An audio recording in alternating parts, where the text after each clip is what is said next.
Hi everyone, welcome back to the channel. तो ये आपकी वीडियो है for the chapter balance of payments. ये आपके मैक्रो इकोनॉमिक्स का यूनिट है and we'll be covering the most important MCQs for this chapter. So let's start with the first question. Measures to improve adverse balance of payment includes currency devaluation, import substitution, exchange control, all of the above। तो balance of payments में अगर कुछ imbalances correct करने होते हैं तो ये सारे ही मेजर्स अडॉप्ट किए जाते हैं गवर्नमेंट के थ्रू। तो आपका आंसर होगा option D, all of the above. Next, when the import and export of visible items are equal, the situation is known as balance of trade, balance of payment, trade surplus, trade deficit। जब India में जितने exports exports जा रहे हैं और जितने imports आ रहे हैं उनकी वैल्यू इक्वल हो तो ऐसी सिचुएशन को हम बोलते हैं बैलेंस ऑफ ट्रेड। तो balance of trade is the correct term used for this particular definition, option A. Foreign exchange is determined bye demand for foreign currency, supply of foreign currency, demand and supply of foreign exchange market, none of the above। तो जो foreign exchange का circulation होता है it is determined by both the demand and supply of foreign exchange market, option C आपका correct answer है। Which one is a visible item of balance of payments. अब visible item क्या हुई? जो tangible होती है, बेसिकली कोई object जिसका एक्सपोर्ट इम्पोर्ट होता है, और इनविजिबल आइटम मतलब सर्विसेज का इम्पोर्ट या एक्सपोर्ट। तो दो तरह की आइटम्स, विजिबल एंड इनविजिबल। इस क्वेश्चन में हमें विजिबल आइटम बतानी है, मशीन, सीमेंट, क्लॉथ और ऑल ऑफ द अबव। तो वेरी क्लियर, आपका आंसर होगा ऑल ऑफ द अबव। ये सभी विजिबल यानी कि टैंजिबल या फिजिकल आइटम्स है। So option D is your correct answer. The records of exports and imports in goods and services and transfer of payments is known as current account, budget surplus, economic leakage, degree of openness। तो इसे हम current account में calculate करते हैं। जो भी India में export हो रहा है, इंपोर्ट हो रहा है, ट्रांसफर हो रहा है पेमेंट्स का, वो सब इंडिया के करंट अकाउंट में कैलकुलेट होता है। Next, which of the following is a demerit of flexible exchange rate. Flexible exchange rate वो एक्सचेंज रेट होता है फॉरेन करेंसी का जो डिमांड एंड सप्लाई पे डिपेंड करता है मार्केट फोर्सेस की। तो इसका डीमेरिट क्या है? Bad results of low rate, uncertainty, instability in foreign exchange, all of the above. तो आंसर होगा ऑल ऑफ द अबव। ये सारे ही आपके डीमेरिट्स हैं फ्लेक्सिबल एक्सचेंज रेट के। विच of the following is a merit of fixed exchange rate. तो basically fixed exchange rate क्या होता है? वो एक्सचेंज रेट जो गवर्नमेंट फिक्स करती है करेंसी एक्सचेंज का। सो इसका एडवांटेज क्या है? ensures the supply of fixed exchange rate, ensures the demand for fixed exchange rate, ensures the stability of fixed exchange rate, none of the above। This fixed exchange rate brings stability in the foreign currency market। तो एक stability ensure होती है through the fixed exchange rate system। So this is one merit of the fixed exchange rate system, option C। Gold standard was prevalent in the world from 15th century to 18th century, 9th century to 18th century, from 1870 till First World War, from 1670 till first world war. जो gold standard था currency exchange का, basically जब currency exchange use में नहीं आया था तो एक गोल्ड जो था उसके अकॉर्डिंग करेंसीज एक्सचेंज की जाती थी। सो ये कब तक प्रेवलेंट था इंडिया में? पूरा ये एक्सचेंज रेट का सिस्टम आने से पहले। तो from 1870 till first world war the gold standard system was prevalent in the world। Operation of future delivery in the foreign exchange market is called spot market, current market, forward market, domestic market। जो future delivery से concerned है कि foreign exchange में अगर कोई future prospective से concerned है उस मार्केट को हम फॉरवर्ड मार्केट कहते हैं। ऑप्शन सी आपका करेक्ट आंसर है। Operation of future delivery in the foreign exchange market is called forward market। Operation of daily nature in the foreign exchange market is called spot market। जो daily basis पे foreign exchange की foreign currencies का exchange होता है, that market is called spot market। और future से जो concerned होती है वो forward market। तो ये दो terms याद रखने हैं। Exchange rate at which demand for foreign currency becomes equal to its supply is called equal rate of exchange, unequal rate of exchange, equilibrium rate और ऑल ऑफ द अबव। तो जब demand और supply of foreign currency equal हो जाती है तो हम उसे इक्विलिब्रियम रेट कहते हैं, option C. Which of the following statements are correct? Foreign exchange rate is the rate at which one currency is exchange for the other. Flexible exchange rate refers to the rate of exchange as determined by the government. तो सिर्फ option 1 सही है, मतलब first statement सही है, second statement गलत है। जो एक्सचेंज रेट गवर्नमेंट फिक्स करती है हम उसे फिक्स्ड एक्सचेंज रेट कहते हैं, फ्लेक्सिबल एक्सचेंज रेट नहीं कहते। तो ऑप्शन ए आपका करेक्ट आंसर है, वन ओनली। नेक्स्ट, फिर से करेक्ट स्टेटमेंट हमें पहचानना है। So foreign exchange market deals with sales and purchase of foreign exchange. Forward market deals with such sale and purchase of foreign exchange which are contracted today but are sometimes implemented in the future. तो दोनों ही statements correct हैं, both 1 and 2 आपका correct answer होगा। The balance of trade is a summary statement of all economic transactions between a country and the rest of the world. Balance of payment is the difference between visible exports and visible imports. तो यहाँ हमारी दोनों ही statement गलत है।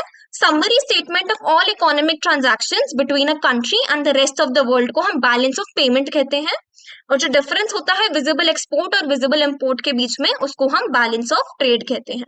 तो यहाँ हमारी दोनों ही स्टेटमेंट्स गलत हो गई, ऑप्शन डी आपका करेक्ट आंसर होगा। Balance of payment is always negative. Balance of payment is a broader concept as compare to balance of trade. तो यहाँ आपका ऑप्शन 1 गलत है। Balance of payment is always balanced, it negative में नहीं होता कभी भी, और बैलेंस ऑफ पेमेंट एक ब्रॉडर कॉन्सेप्ट है। बैलेंस ऑफ ट्रेड भी बैलेंस ऑफ पेमेंट के अंडर ही आता है, इसलिए बैलेंस ऑफ पेमेंट एक ब्रॉडर कॉन्सेप्ट है। सो 2 ओनली, सेकंड स्टेटमेंट ही करेक्ट है, वो आपका करेक्ट ऑप्शन होगा। Answer is option B. If exports increase imports BOP is unfavourable. Balance of trade only includes visible items. तो 2 ओनली कैसे? अगर एक्सपोर्ट ज्यादा होंगे, मतलब इंडिया से ज्यादा सामान फॉरेन में भेजा जा रहा है, तो इंडिया के पास पैसा ज्यादा आएगा, तो बीओपी तो फेवरेबल होगा हमारे लिए, क्योंकि पैसा ज्यादा आएगा तो बीओपी अनफेवरेबल कैसा होगा? तो ऑप्शन 1 आपका गलत हो जाता है। और बैलेंस ऑफ ट्रेड में visible items, physical items count होती हैं, वो आंसर, वो स्टेटमेंट सही है। तो 2 only is your correct answer. Bretton Woods system is also known as adaptable border system. There is an inverse relationship between foreign exchange rate and supply of foreign exchange rate. तो यहाँ आपका first statement सही है कि Brayton Woods system को adaptable border system भी कहा जाता है, लेकिन फॉरेन एक्सचेंज रेट में और सप्लाई ऑफ फॉरेन एक्सचेंज में इनवर्स नहीं, डायरेक्ट रिलेशन होता है। There is no indirect relationship between foreign exchange rate and supply of foreign exchange rate, but there is a direct relation. तो 1 only is your correct answer. By devaluation, the value of a currency increases. Visible items are always included in the balance of trade. तो devaluation का मतलब होता है कि value of currency decrease हो रही है, increase नहीं हो रही, और visible items balance of trade में include करी जाती है हमेशा। तो यहाँ भी आपका फर्स्ट स्टेटमेंट गलत है, सेकंड स्टेटमेंट करेक्ट है, ऑप्शन बी आपका करेक्ट आंसर होगा, 2 only. Balance of payments always remains balanced. The value of one currency with that of the other currency is known as exchange rate. तो यहाँ पे हमारी दोनों ही स्टेटमेंट्स एकदम सही हैं। जिस रेट पे एक करेंसी दूसरी करेंसी से एक्सचेंज की जाती है उसको एक्सचेंज रेट कहते हैं, और बैलेंस ऑफ पेमेंट हमेशा बैलेंस्ड ही रहता है। Balance of payment is a broader concept as compare to balance of trade. Flexible exchange rate is that rate as determined by the government. तो यहाँ पे फर्स्ट स्टेटमेंट ही करेक्ट है, second statement गलत है। Fixed exchange rate is the rate as determined by the government. Now some assertion reason. Assertion: balance of payments includes only visible items. Reason: balance of trade is a part of balance of payments. So वही 4 options, both A and R are true and R is the correct explanation for A. Both A and R are true and R is the incorrect explanation for A. A is true but R is false. A is false but R is true. तो assertion यहाँ हमारा गलत है। क्यों? Balance of trade में visible items include होती है, balance of payment में नहीं होती। So balance of trade is a part of balance of payment, reason एकदम सही है। तो A is false but R is true, आपका करेक्ट आंसर होगा option D. Balance of trade is always positive. Balance of trade may be positive और negative. तो यहाँ भी हमारा असर्शन गलत है। बैलेंस ऑफ ट्रेड हमेशा पॉजिटिव हो ऐसा जरूरी नहीं है, कभी हमारे पास ट्रेड सरप्लस भी हो सकता है, कभी ट्रेड डेफिसिट भी हो सकता है। तो रीजन हमारा एकदम सही है कि बैलेंस ऑफ ट्रेड में भी पॉजिटिव और negative. So again A is false but R is true, option D. The current account records visible items, invisible items and unilateral transfers. Reason: capital account record transactions which cause a change in the asset and liability status of the residents of a country and or its government. तो ये assertion एकदम सही है कि जो current account होता है BOP का, उसमें visible items, invisible items और unilateral transfers, basically जो transfer one way होता है, एक कंट्री दूसरी कंट्री को कुछ ट्रांसफर करती है, दोनों तरफ से कोई ट्रांजैक्शन नहीं होता, इसमें सिंगल वे ट्रांजैक्शन होता है। सो रीजन भी एकदम सही है कि कैपिटल अकाउंट में वो ट्रांजैक्शंस रिकॉर्ड होती है जिसमें कोई एसेट या लायबिलिटी में चेंज आ जाए किसी रेजिडेंट के या कंट्री के। तो both A and R are true अपनी अपनी जगह, बट दोनों में कोई कनेक्शन नहीं है, there is no logic connecting them. So both A and R true and R is the incorrect explanation for A, option B. Assertion. Exports of tea is an example of visible item. Reason, banking and insurance are examples of visible items. तो यहाँ assertion एकदम सही है, जो T का export होता है वो एक विजिबल आइटम का एक्सपोर्ट होता है, लेकिन रीजन गलत है क्योंकि बैंकिंग और इंश्योरेंस इनविजिबल आइटम्स होते हैं, सर्विसेज होते हैं, दे आर नॉट टेंजिबल और physical in nature. So answer क्या होगा? Option C, A is true but reason is false. Demand for foreign exchange also depends upon the payment of international loans. Balance of trade is a part of balance of payments. तो यहाँ हमारा reason एकदम सही है और assertion भी एकदम सही है कि फॉरेन एक्सचेंज की डिमांड उसी पर डिपेंड करेगी जितना हम इंटरनेशनल लोन्स की पेमेंट कर पाएंगे। तो दोनों अपनी अपनी जगह सही है, but there is no connection again. So both A and R true and R is the incorrect explanation for A, option B. Assertion. Devaluation is declared by the government. Reason for export promotion, the help of devaluation is taken. अब devaluation क्या होता है? It is basically the decrease in the value of one's own currency by the government itself. तो ऐसा क्यों करती है government? अगर currency suppose Indian currency, Indian rupee सस्ता हो जाएगा तो फॉरेन से ज्यादा डिमांड आएगी, क्योंकि हमारा सामान, हमारे गुड्स सस्ते हो जाएंगे तो एक्सपोर्ट बढ़ जाएंगे, फॉरेन में ज्यादा हमारा सामान एक्सपोर्ट होने लगेगा। इसमें डिवैल्यूएशन हेल्प करता है। तो दोनों स्टेटमेंट्स करेक्ट है and R is the correct explanation for A, option A आपका करेक्ट आंसर होगा for this particular question. Trade of visible items between countries is known as balance of payments, balance of trade, deficit balance, none of the above. So balance of trade is the correct answer, option B. Now statement 1, balance of trade is a broader concept. Statement 2, current account is a narrow concept. तो statement 1 तो हमारा गलत है, लेकिन statement 2 true है। Balance of trade एक broader concept नहीं होता, बैलेंस ऑफ पेमेंट एक ब्रॉडर कॉन्सेप्ट होता है, इस वजह से हमारा स्टेटमेंट 1 गलत है। तो statement 1 is false but statement 2 is true. The balance of payment account records visible items, invisible items and capital transactions. The balance of payment account is based on multiple entry system of accounting. तो यहाँ पे हमारा statement 1 सही है but statement 2 गलत है, क्योंकि balance of payment account होता है ना, वो multiple entry system of accounting पे नहीं बेस्ड होता, वो डबल एंट्री सिस्टम पे बेस्ड होता है। तो इसकी वजह से हमारा स्टेटमेंट 2 गलत हो जाता है। तो statement 1 is true and statement 2 is false. Which of the following is an invisible item of balance of payments? Shipping, banking, insurance, all of the above. तो invisible item क्या होती है? जिसे tangible नहीं होता, टच नहीं कर सकते, फिजिकल कंपोनेंट नहीं होता। तो शिपिंग, बैंकिंग, इंश्योरेंस ये सारी सर्विसेज ही हैं। तो all of the above would be a correct answer. If trade deficit is rupees 2000 crores and imports is worth rupees 4000 crores, then the value of exports will be. So trade deficit is equal to imports minus exports. तो trade deficit 2000 है, वहां पे हम 2000 is equal to imports 4000 minus exports. तो अगर हम exports को left side ले जाएं और trade deficit को इंटरचेंज कर दे बेसिकली, तो आपका आंसर आ जाएगा 2000 crores. तो एक्सपोर्ट्स की वैल्यू है 2000 crores, ऑप्शन सी। तो ये भी एक न्यूमेरिकल है, इस टाइप का न्यूमेरिकल सीयूईटी में आ सकता है।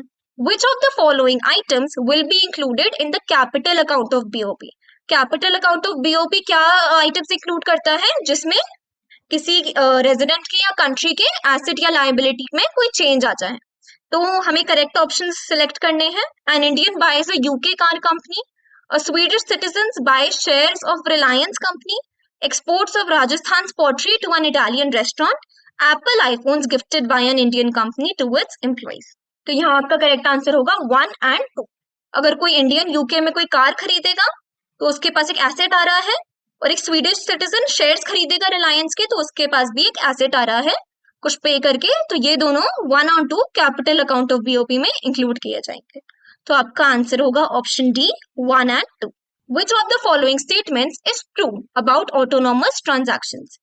These items are done to correct imbalance of BOP accounts. These are also known as below the line item.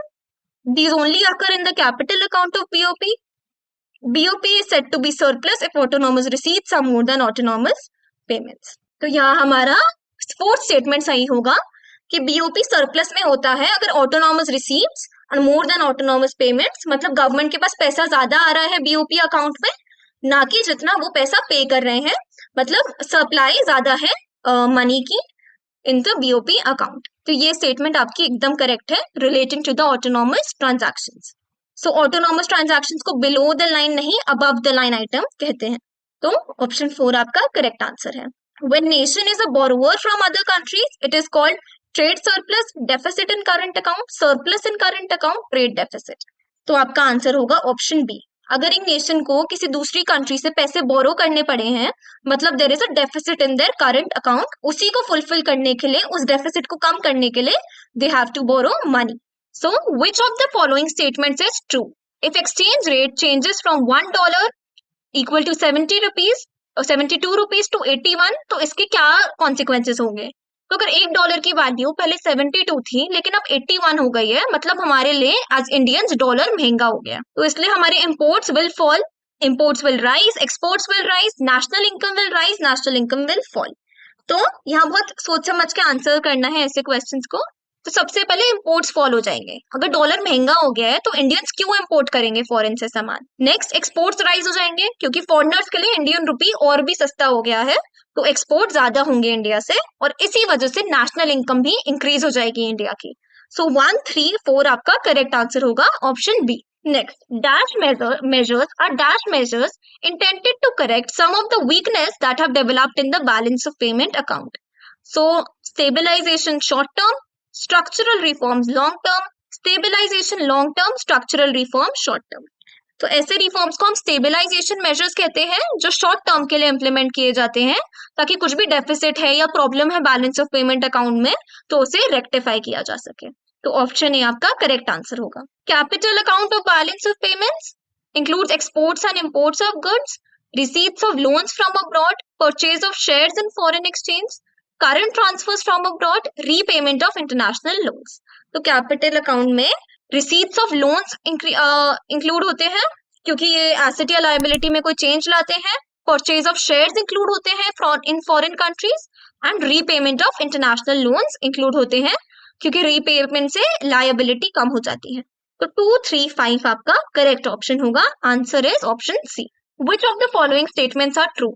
Managed floating is also called dirty floating. Making domestic currency cheaper by the government is called devaluation.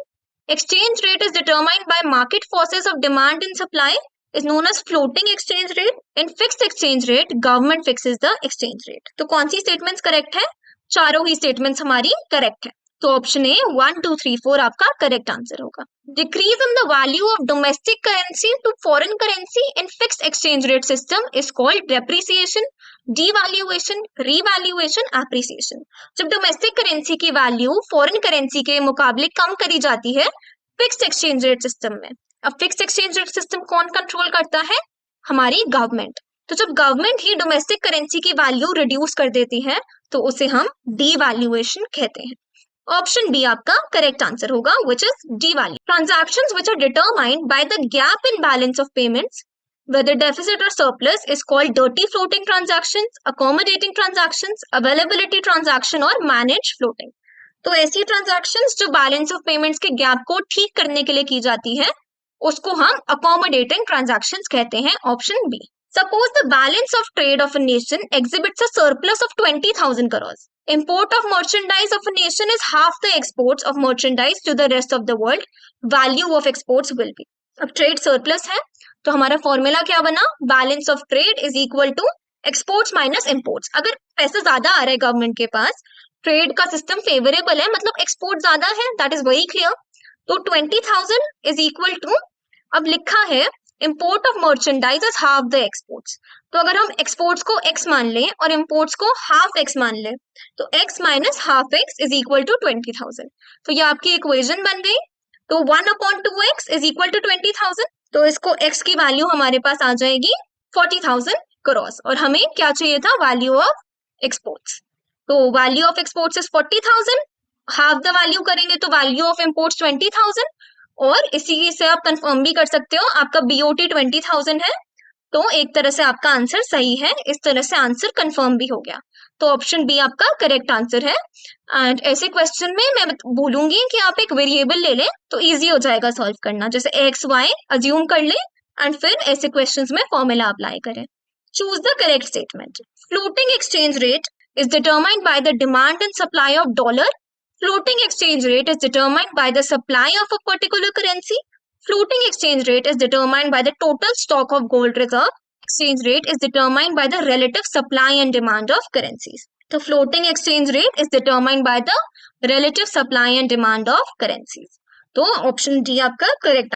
Difference between the value of exports and value of imports of a country in a given period of time is called balance of trade. Very simple.